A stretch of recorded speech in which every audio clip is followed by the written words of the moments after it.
Hello guys, welcome back to my रामसन तेरा YouTube channel. मैं आज बताने जा रहा हूँ जो अमेरिका का most wanted criminal Osama bin Laden कैसे मारा और उसामा बिन लादेन ने किस किस जगह पर खतरनाक हमला किया, तो इस वीडियो के जरिए हम बताएंगे। आज से 13 साल पहले 2 मिलियन जाने खाए थे। ये रात की इमरजेंसी रात थी जब पाकिस्तान की अहमदाबाद में अमेरिकन सोल्जर ने दुनिया की सबसे खतरनाक आतंकवादी उसामा बिन लादेन को उसी के घर में घुसकर मार दी। देखो हुआ कुछ ये था। उसामा बिन लादेन साल 1993 से 2001 के बीच अमेरिका पर 3 खतरनाक हमले किया था। इनमें सबसे पहला साल 1993 वर्ल्ड ट्रेड सेंटर अटैक, दूसरा था 1998 का यूएसए एम्बेसी अटैक और तीसरा और सबसे खतरनाक था साल 2001 का 9/11 अटैक। इस 1993 ब्लास्ट में टोटल 6 लोगों की जान गई है और हजारों संख्या लोग इंजर्ड हुए। इस 1998 यूएसए एम्बेसी अटैक में 224 लोगों की जान गई है और 450,000 लोग इंजर्ड हुए। और साल 2001 में जो 9/11 अटैक था उसमें 30,000 लोग मर गए थे और हजारों लोग इंजर्ड हुए थे। सबसे पहले मैं सेम लोग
यूएसए बेस 4 हेलीकॉप्टर उड़ान भरने के लिए तैयार था।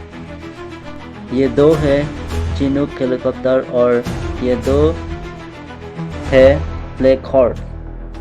प्लान ये है कि ये 2 प्लेन हॉर्स हेलीकॉप्टर उड़कर अहमदाबाद जाएगी और ये 2 चिनूक हेलीकॉप्टर यहाँ पर ही स्टैंड पर रहेगा। अब ये ब्लैक हॉक रात के 1:30 बजे यहाँ से पाकिस्तान के लिए रवाना जाते हैं। सबसे बड़ा सवाल यहाँ लोगों को दिमाग पर आता है कि ऐसा कैसे हो सकता है कि America black horse helicopter Pakistan के एरी झपेट करते हुए अहमदाबाद जा रहे हैं और पाकिस्तानियों को खबर भी नहीं हो रही है। यूँ कह लो पाकिस्तान की रेडार इन हेलीकॉप्टर को क्यों ट्रैक नहीं कर पा रहा है। तो इसका सिंपल आंसर है स्ट्रेटलॉजी टेक्नोलॉजी। असल में इस दोनों ब्लैक हॉर्स में डिज़ाइन ही इस तरह से किया गया था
प्रॉपर्टी कितनी था। उसके अलावा बालकनी वॉल हो गया, बाउंड्री वॉल। इस घर में सभी दीवारें ज़्यादा बहुत ऊंची ऊंची थी, जो अपने आप डाउट क्लियर करती थी। यहाँ राइट साइड वाले कंपाउंड में फल और सब्जी उगाते थे और कोई खाली जमीन भी पड़ी हुई थी। यहाँ गेस्ट हाउस के थ्रू अंदर जाने की एक रास्ता था। आगे चलकर यहाँ एक ऐसे ही सेलर बना था और थोड़ा और आगे चलकर मेन घर में एंट्री होती थी। मेन घर की ये 3 मंजिला इमारत थी, जिसमें है ये ग्राउंड फ्लोर और ये फर्स्ट फ्लोर और ये सेकेंड फ्लोर था। और एक बात ध्यान से देखकर आपको ऐसा फील होगा कि पाकिस्तान का उसामा बिन लादेन की छुपाकर रहने में कोई ना कोई कनेक्शन तो है। असल में उसामा बिन लादेन के घर से 8 किलोमीटर की दूरी पर ही पाकिस्तान मिलिट्री एकेडमी थी और पाकिस्तान की भनक भी नहीं हुई या पाकिस्तान ने सचमुच दुनिया को उसामा बिन लादेन को छुपाकर बना रही थी। Back to action. 2 black horse helicopter को देख रही है। इनमें से एक का नाम है चॉक 1 और दूसरा का नाम है चॉक 2। सबसे पहले चॉक 2 उसामा बिन लादेन के मेन गेट के ऑलमोस्ट सामने ओवर करने लगता है। ये चॉक 2 इसलिए ओवर कर रहा था क्योंकि यहाँ इसी फ्लोर सिल कमबैक कसर दे डॉक, जिसका नाम है कोयरी था और उसका हैंडल को लेन कराना था। इस पूरे वीडियो में सिल शब्दों को बार बार सुनेगी, जिसका मतलब है United state navy, Siya Ireland. ये स्पेशल टीम को एग्जीक्यूट करने के लिए बनाए गए थे। देसी भाषा में ऐसे भी समझ सकता है कि जब मैं सिल शब्द का यूज़ कर रहा हो तो समझ लो मतलब है अमेरिका का बेस कमांडो की बात कर रहा हो। एनीवेज, इस बात को यहाँ से समझ लो कि चॉक 2 हेलीकॉप्टर में टोटल 12 सेल्स थे और एक डॉक था और एक डॉक हैंडलर था। सिमिलरली चॉक 1 हेलीकॉप्टर में भी 12 सेल कमांडो थे, यानी total 24 commando team Osama bin Laden को हत्या के लिए भेजा गया था। उसामा बिन लादेन के सामने वाले रास्ते में कमांडो को उतर करने के बाद अब चॉक 1 में जो बचा हुआ था इनको ऊपर लैंड करवा देता है। ये सब करने के बाद चॉक 2 का काम खत्म और अब चॉक 2 अपनी पोजीशन पर चला जाता है और वही ओवर करने लगती है। अब बड़ी चॉक 1 की पहला ही बता देती कि चॉक 1 के साथ कुछ ध्यान से सुनना। देखो, चॉक 1 हेलीकॉप्टर में टोटल 12 सिल्क कमांडो उसामा की ऐसी तैसी करने के लिए मौजूद है। इनका प्लान ये था कि उसामा का ये बिल्डिंग है उसके जस्ट सामने जो लॉन है इनमें इन्हें लैंड करवाना है। तभी चॉक 1 के साथ एक अनएक्सपेक्टेड हादसा हो जाती है और वो एयर वर्टेक्स फ्लोर का शिकार बन जाती है। एयर वर्टेक्स फ्लोर साइंस को डिटेल्स में समझाता जाओ, लेकिन स्टोरी से दूर ना जाते हुए एयर वर्टेक्स फ्लोर को आपको ऐसे समझो कि एक्सीडेंट में इस नारे से खराब हो जाए कि हेलीकॉप्टर अपने आप में पूरा बैलेंस खो दे। अनएक्सपेक्टेडली सेम ऐसा ही हुआ। नतीजा इस सबका बेस हेलीकॉप्टर प्लेन हाथों में होने के बाद भी टोटली अनबैलेंस हो गया। अपनी जगह से हटके पहले लेफ्ट साइड वाले कंपाउंड में चला गया और सबसे पहले तो उसका तौफला जमीन में लगा और फिर उसकी फोर्स दीवार पर टकराकर टूट गया। इस पूरे एक्सीडेंट में सबसे बेस्ट पार्ट ये थी कि उसमें मौजूद साथी के साथ भी 12 से कमांडो सेफली। लेकिन एक बात जो आज तक हजम नहीं होते ये कि इतना बुरा हादसा हुआ, पूरा का पूरा हेलीकॉप्टर जमीन में दीवार लड़ मारा, लेकिन उसामा और उसके परिवार को पता ही नहीं चला।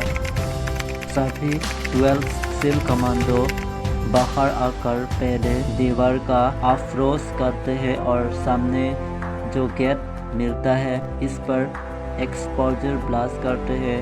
यहाँ से निकलकर इनको एक और गेट मिलता है, वहाँ भी एक्सपोजर ब्लास्ट करते हैं और इस फॉर्किन एरिया में आकर गेस्ट हाउस को अप्रसिद्ध करते हैं। सील टीम गेस्ट हाउस को छोड़कर सिक्योर करने के लिए जैसे ही गेट के पास पहुंचे तो उनको अंदर से कुछ आवाज आने लगे। जैसे ही अंदर जाने होते हैं आगे से एक बुलेट के बारिश होने लगते हैं। ये बारिश करने वाला था अबू अहमद के बेदी। इस बात को समझो कि इस गेस्ट हाउस के अंदर टोटल 4 लोग मौजूद हैं। 2 बच्चे जिनका बारिश थक रहा था, अबू अहमद की बेटी और खुद अबू अहमद। अबू अहमद उसामा बिन लादेन का राइट हैंड था। ये उसामा का पाकिस्तान करियर या और यही आदमी पूरी फैमिली के इस गेस्ट हाउस में रहता था। रेस्पॉन्ड में जब सेल टीम काउंटर अटैक किया तो उसमें अबू अहमद को गोली लगती है और वो मर जाते थे।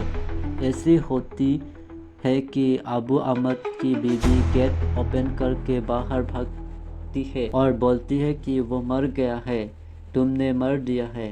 अबू अहमद के बेटी ये कदम इसलिए आया था कि सेल कमांडो की टीम फायर रुक दे और बच्ची को गोली ना लगे। ऑब्वियसली सेल टीम को ही ना पता था कि अंदर बच्ची है।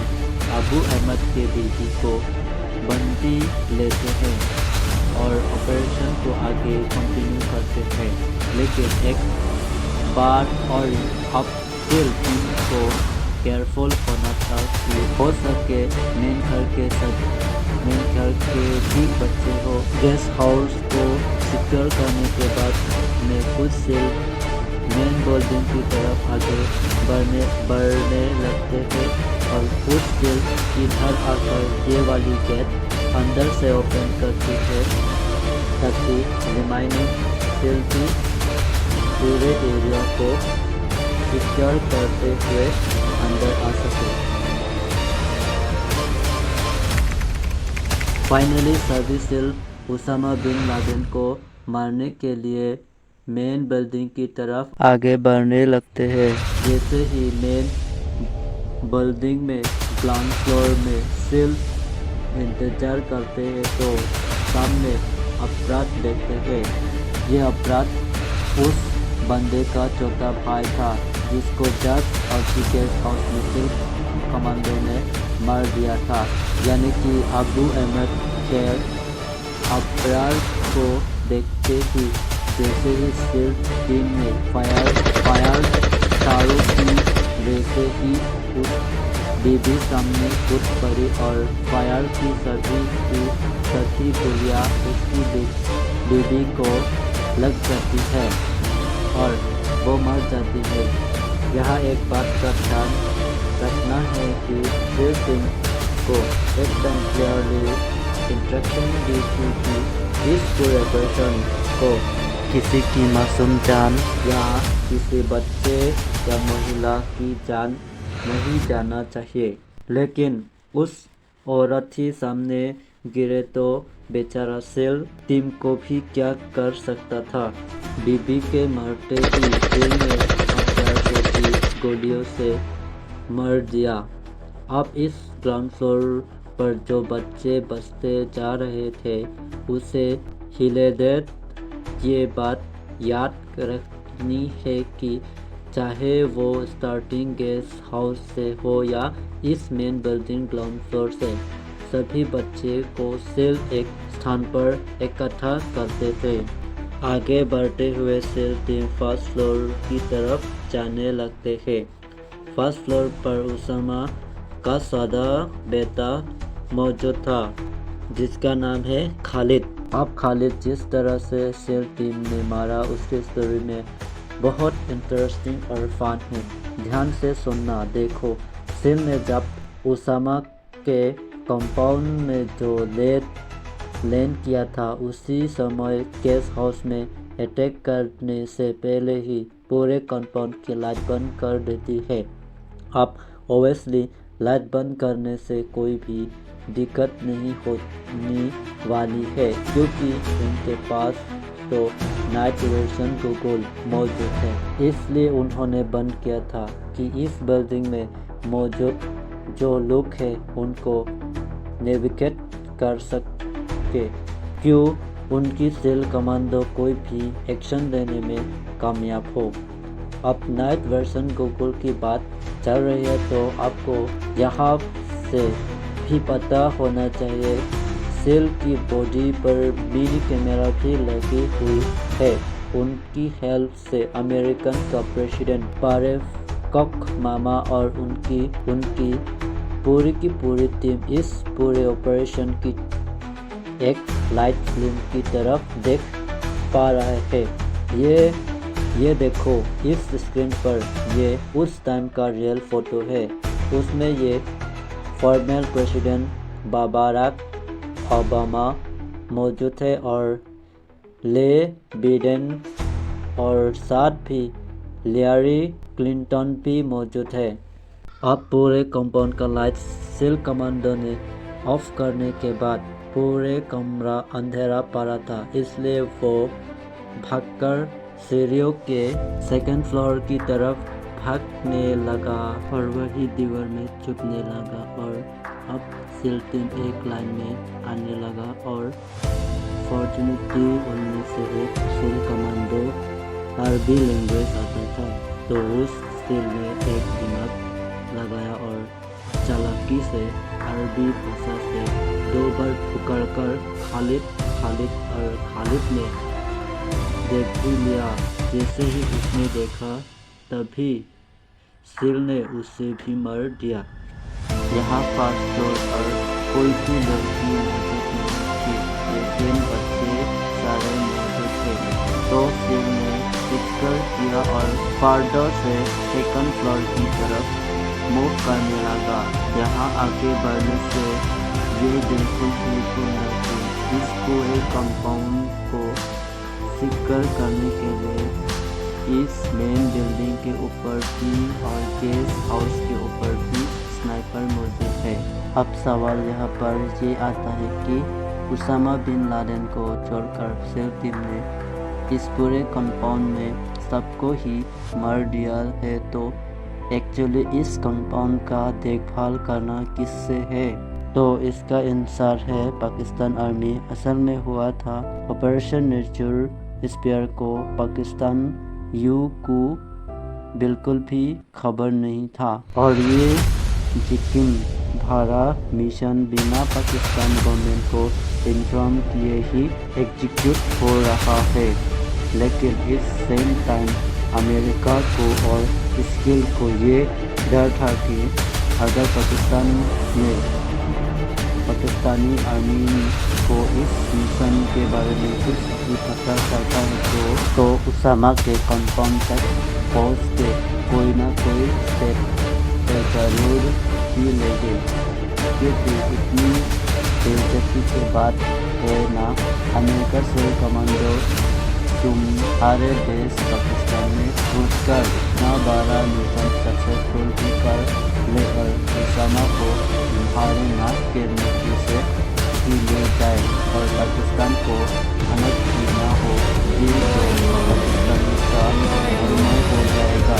इसलिए सिल ने कंपाउंड पर नज़र रखी हुई है और इतने ही नहीं, इससे कोई भी आंस सेनों के लिए जहाँ से ये सिल टीम आई थी, यानी कि जलालाबाद अफगानिस्तान में अमेरिका का फेस, जहाँ पर चिनूक हेलीकॉप्टर स्टैंड बाय पर खड़ा हुआ था, उनमें थी already 79 commando, extra fuel, foreman और सारा हथियार बैकअप के लिए ये रेडी रखा हुआ था। एनीवेज, वो फाइनली आ ही गया। आपको बेइज्जती से इंतज़ार था और आपसे ज़्यादा अमेरिका की सिल टीम जैसे ही सेकेंड फ्लोर पर पहुंचती है कि उसामा बिन लादेन उन दोनों बीबी के पीछे छुपने की कोशिश कर रहा था और सिल टीम की तरफ अपनी दोनों बीबी को धकेल रहा था और यहाँ उनको बीबी ने गोली ना चलाने की बोल रहा था, और लेकिन सिल ने स्नाइपर से मौका पाते ही हेडशॉट किया और उसामा बिन लादेन जमीन पर गिर पड़ा और सिल टीम ने उनकी तरफ बढ़कर उनकी दोनों बीबी को सोचने लगा कि ये उसामा बिन लादेन ही था, लेकिन बहुत सोचने के बाद भी दोनों बीवियों ने मुंह नहीं खोला और उसके बाद सिल को वहाँ एक 12 साल की बच्ची जैसे दिखाई गई और उसे खोजने के लिए एक रूम में ले गया और तभी एक बीवी डर गया और जोर जोर से पुकारा और दूसरी तरफ बच्ची से पूछताछ के लिए तुरंत उस बच्ची ने भी बोला कि यही उसामा बिन लादेन है। उसके बाद घबराती हुई बीवी ने बोला कि बच्ची को छोड़ दो, मैं बताती हूँ, हाँ यही उसामा बिन लादेन है। जैसे ही इस बात को वाइस एडमिरल मैक्स रिवेल को सैटेलाइट फ़ोन से कंफर्मेशन देते हुए कहा, जरूरी move, for God and country, I pass जरूरी मूव। ये इस पूरे मिशन का कोड वर्ड था। जरूरी मूव यानी कि उसामा मारा गया। वाइफ एडमिरल मैक्स रिवेल ने वापस कंफर्म करते हुए पूछा, व्हिच वन? इसके जवाब में सिल ने कहा, जरूरी मूव, EKIA यानी एनिमी किल एंड एक्शन। तभी अमेरिका का व्हाइट हाउस में बाराक ओबामा का इस मिशन का सक्सेसफुल होते हुए नाच रहा था। इस कहानी यहाँ से खत्म होता है।